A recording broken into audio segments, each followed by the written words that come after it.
Hey everybody, welcome back to the channel. This is your host Majestic speaking, and today we're going to be looking into some more MechWarrior Online here.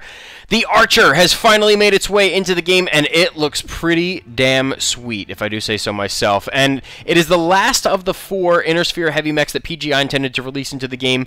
And to be completely honest, when I saw the lineup of the 4, this was the one that I was least excited about originally. When I first looked at it, I was like, everyone's going to LRM boat it. It's not going to be much difference between them all. Man, could I have not been more wrong. And I'm super excited about that because of the fact that this is the hero.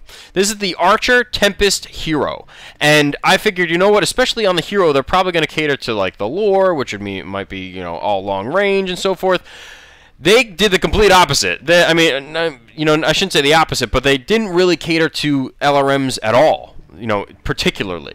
So that was what made me excited, because that gave me the ability to customize this build, or this mech, into a build that is suitable for my style of gameplay, which is to be a skirmish brawler. And that's exactly what I did with it. And you'll see the quirks that cater to it in just a second. I'll go through those. And, you know, my reasoning as to why I turned this into a skirmishy brawler.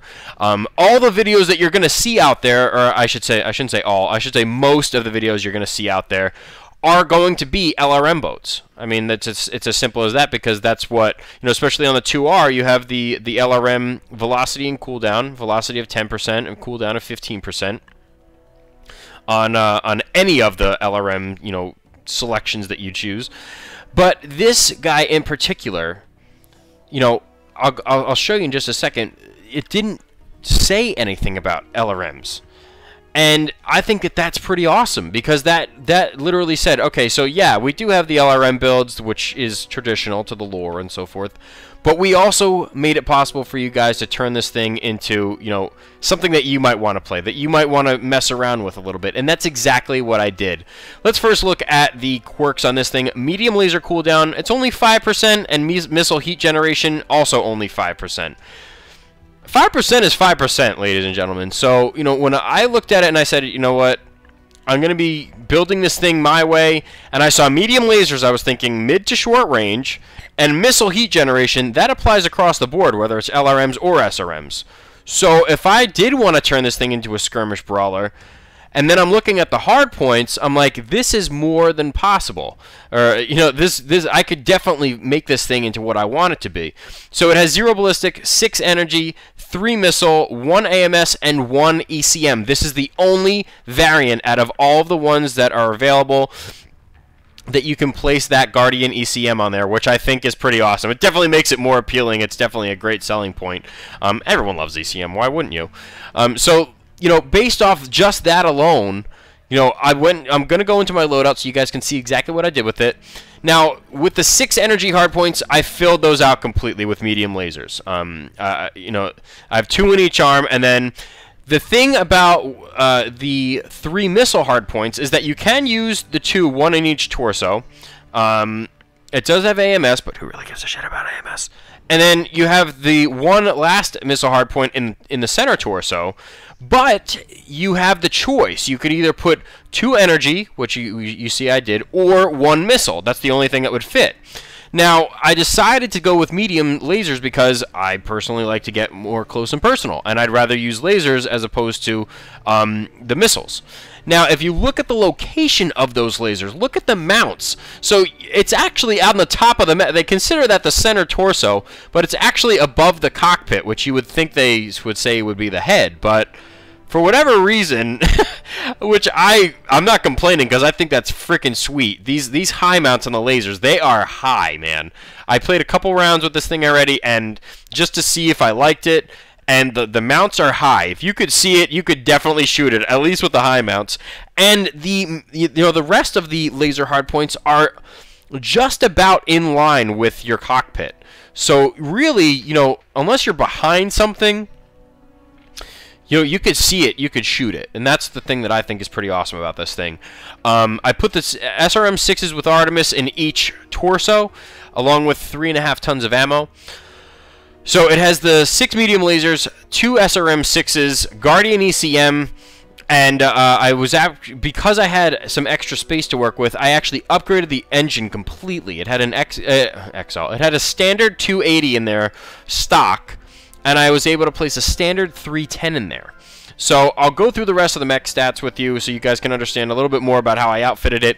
70 out of 70 tons utilized, 78 out of 78 slots utilized, 416 out of 434 armor utilized. I took 9 armor hard points out of each leg because, again, if you're in the pug queue, you know, most enemies tend to focus more on your torsos or where your weapons are as opposed to your legs. So you can afford to take some armor off, and if you look at how I outfitted it, I actually have more armor in my torsos than I do in my legs. So that was just, you know, that's just me, you know, noticing what normally happens during the course of a pug drop, that they normally focus in on your torsos as opposed to your legs, especially on the heavies and assaults. They know that they're normally heavily armored, so they rather go for the weapon hardpoints instead. So that's the reason why I took some armor off there. 1.22 out of 2 heat management, so it does meet my heat threshold minimum of 1.2. And then 17 double heat sinks is what I was able to fit in it. 10 internal, 7 external that I placed on there. So not only is the heat management very, very sufficient, the heat dissipation is also pretty incredible. Now, here is what is completely fantastic about this mech. And the total reason behind why I committed to this one as opposed to any other build that you could place on this, the firepower. The alpha on this thing is 55.8, ladies and gentlemen. So firing all 6 lasers and both SRMs at the same time, you're doing 55.8 damage. That is near assault level damage. I don't care what you know, if you want to claim something else with the LRMs and this, that, and the other thing, 55.8 is 55.8. And this thing really, really packs a punch. I turned this thing into a skirmish brawler. So for all of you guys who might be naysayers out there thinking that this thing couldn't be possible to be a skirmish brawler, take a look, okay? This thing, I'm so excited to take this out for you guys because of the fact that I was able to convert it into a skirmish brawler as opposed to the traditional LRM boat that you probably will see a majority of the time. So it is a completely mastered mech. It has the speed tweak, cool run, cool shot, quick ignition, you name it, all the bells and whistles. And then just for you guys, I don't know why I did it. It's not like it's a competitive build or anything. The modules. I sunk, I think it was like 15 or 18 million C-bills. I was training all week to gather up the amount of C-bills so that I could place these modules on there for you, so you guys could see the cream of the crop the first day that this thing comes out. Today's the first day. I mean, it released maybe 7 hours ago, something like that, by the time I'm recording this. So, you know, I came home and I was like, you know what, I'm going to do the video. So I completely outfitted this thing to the T. Radar deprivation, so it gets instantly hidden if I go behind walls. If I'm in a skirmish, I back up. I go behind you know, any kind of obstacle. If they can't see me, I'm gone. I'm essentially a ghost at that point.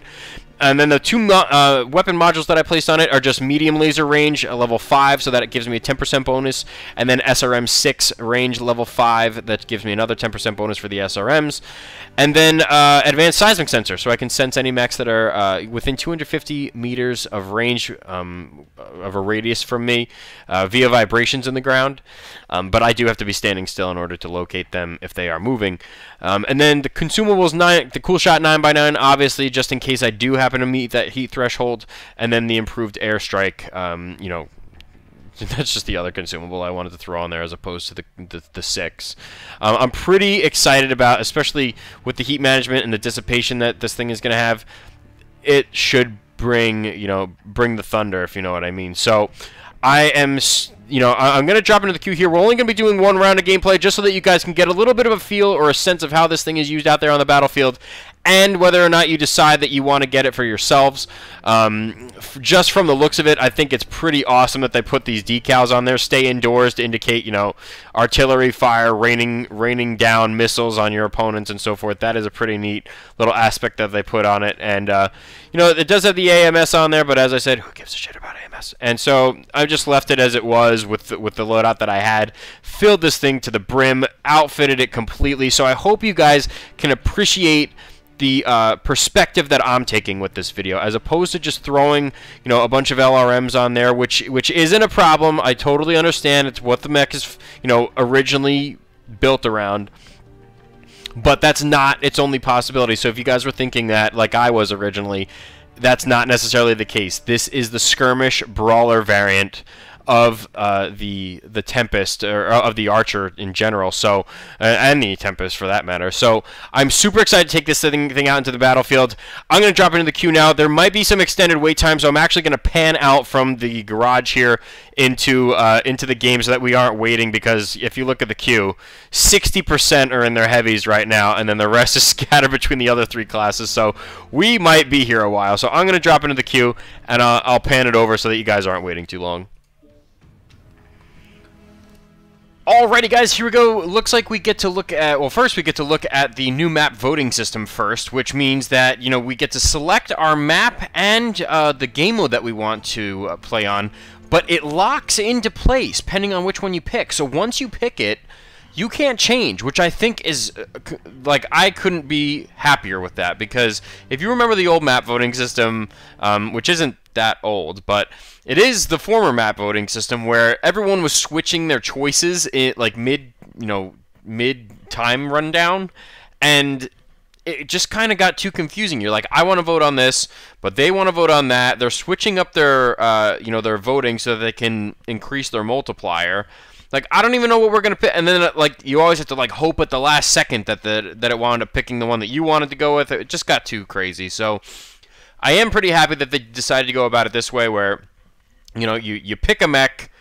I mean, you pick a mech. You pick a map, and you pick a game mode. That's it. You're locked in. Can't change. That's it. So I can appreciate that standpoint, because then it really makes each pilot independent of one another, because then they're not swayed by the decisions of anyone else that's currently voting, and they just pick what they want to play, and hope that, you know, that the percentages are highest for whatever they want to do. So I completely agree with how they went about, you know, changing the map voting system. I really do like it now. So, you know, props to them for changing that, because that really started to get annoying after a while with people switching over last second, and you're like, wait, we were just at like 70% for, you know, Tourmaline, and now we're like 52% on Canyon Network or something. I don't know, it's kind of crazy. Doing a little sliding down the hill there. And now Tourmaline isn't really a brawl skirmish map, but we're going to try our best to get into a position to make it a brawly skirmish map for all intents and purposes, so that you guys can see exactly how this mech plays. And I have to admit, you know, on an alpha, to do 56 points of damage with 6 mediums and 2 SRM-6s with Artemis, I have the Guardian ECM on there.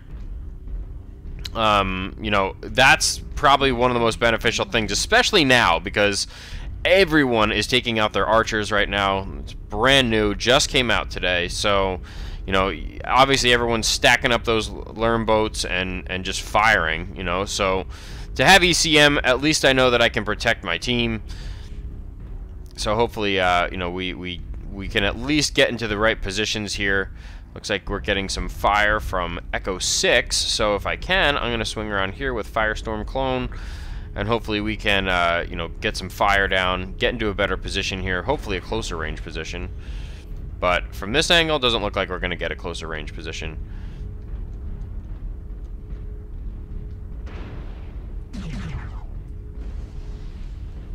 I'm going to move across here. That is a better spot for me, completely.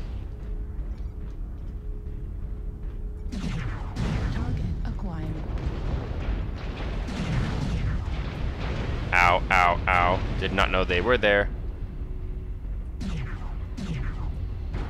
Left torso, critical damage. What? The left torso's crit already? That's not good. I'm gonna back up a little bit here, wait for the rest of the team. Ow.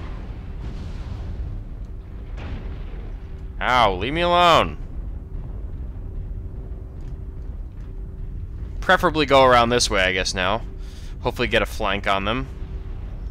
Get into the fortress, as everyone likes to call it. Get a fast mover, at least Swarm coming through F6, F7, trying to flank. Airstrike on. Heat level critical. Guys, I'm bringing 2 fast movers back to you. You're gonna need some assistance, though.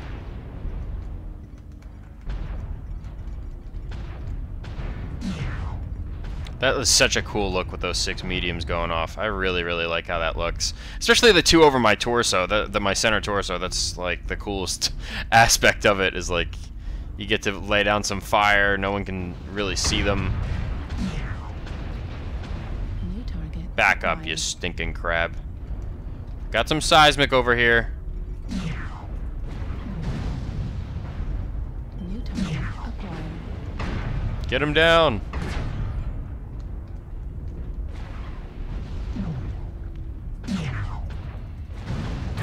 Nice, got the kill. There we go. Those SRMs, 12 SRMs are no joke, ladies and gents. Especially once you're in range, like optimal range, it really does pack a punch.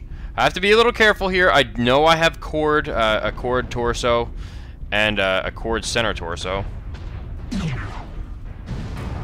Oh, another kill! Look at that!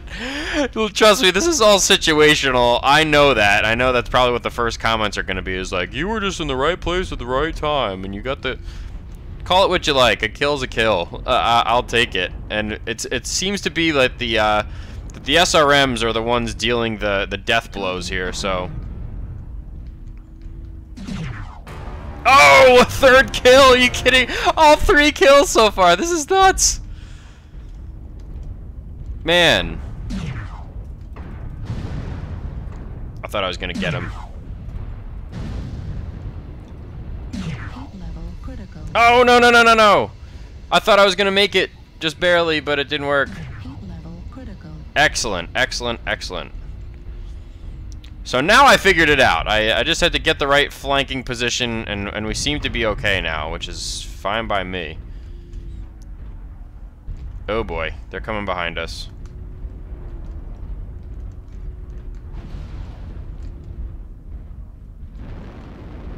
Got a lot of seismic. That's a real aggressive cheetah, man. Acquired. Props to you. Whoop. Destroyed. Target acquired. Nice. Let's push in on him.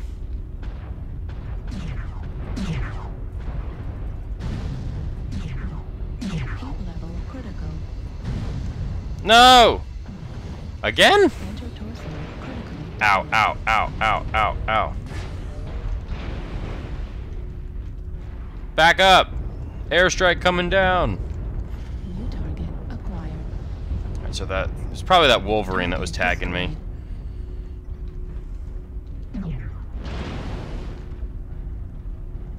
Little rodent running around over here. Target acquired. What is it?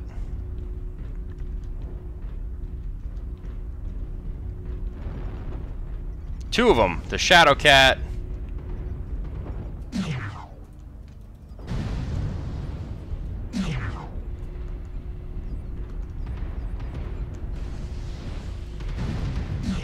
Heat level critical. Heat level critical. Target Nice. destroyed. No, no, no, don't kill me. Oh, there it is. There's a little runt. Heat level critical. Oh, I thought I got his frickin' whatever it was.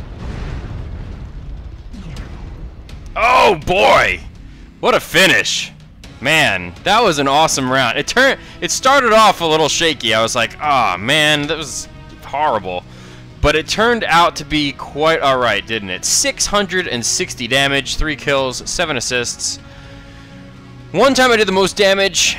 That is pretty awesome, ladies and gentlemen. Man, I have to work with this thing a little more. I'm not so sure about the armor. I'm a little skeptical about, this thing might be too thin to do, to keep up with a skirmish build or a brawly build. It worked out in this time, but that just made me realize that this mech really does play to that role that is tag along with the, other more bulky heavies and assaults. You know, let them absorb the damage, but be right there with them to amplify and magnify the damage that you're doing on any intended targets, any selected targets that you know everyone is focusing in on. So you definitely have to keep that in mind if you decide to go with the brawly build on the Archer. I really enjoyed that game. I had a ton of fun, and, you know, that just proves that this mech, you know, it is pretty versatile when it comes to whether you want to make it a LRM boat, and you know, or a skirmish brawler. It is a little thin, I have to admit that. But the ECM protected my team, and I stuck with them the entire time. You know, for the most part that I could see, and that really was the difference there, because you didn't see many, you know, LRMs coming our way. You really just got the long-range fire. I mean, the Tourmaline isn't the best map for LRMing, just because people can hide pretty easily unless you are in the open space. So, especially where we have the points of engagement, you know, you saw exactly where our team moved and how we flanked around way around the outside, like towards the perimeter. And, you know, it happened to work out in our favor, so I can certainly appreciate it from that standpoint. But in any case, that's going to do it for this episode of MechWarrior Online here. Again, this is the Archer Tempest Hero variant, the skirmish brawler build, so the other side of the coin. I'm sure that, you know, any of the videos that you've seen out there include, you know, the LRM variants or any kind of, like, LRM boating and so forth on there, but this is purely a skirmish brawler variant that I'm bringing you guys today, so I hope you can appreciate it from that standpoint and the difference in perspective. Again, I really am enjoying this mech, and I'm really going to mess around with it some more. Again, this is the first day that it came out, so, you know, there's still more you know, time and energy that I'm going to have to invest in this thing to really figure out what build it is that is going to give me my favorite and best potential out there on the battlefield. So we'll have to see what happens, but in the meantime, I hope you guys enjoyed the video. If you did, hit the like button, hit the subscribe button, and become royal today if you haven't already. Leave a comment in the section below. Shoot me an email if you prefer to do it that way. You know, I'm reading them all, and any ones that do require a response, I am getting to them, so just hang in there if you haven't gotten a response yet. But in the meantime, thank you guys so much again for supporting the channel in general. I know I've got a lot of different series going on out there, but I want to, you know, make sure that I'm covering the entire space of my subscriber audience, so that, you know, whether you're a new player or an experienced player, you get a healthy balance of understanding exactly what to expect out there on the battlefield with different builds and concepts, tactics, and so forth. So thank you guys so much again for tuning in, and I look forward to seeing you on the next one. Take care, guys.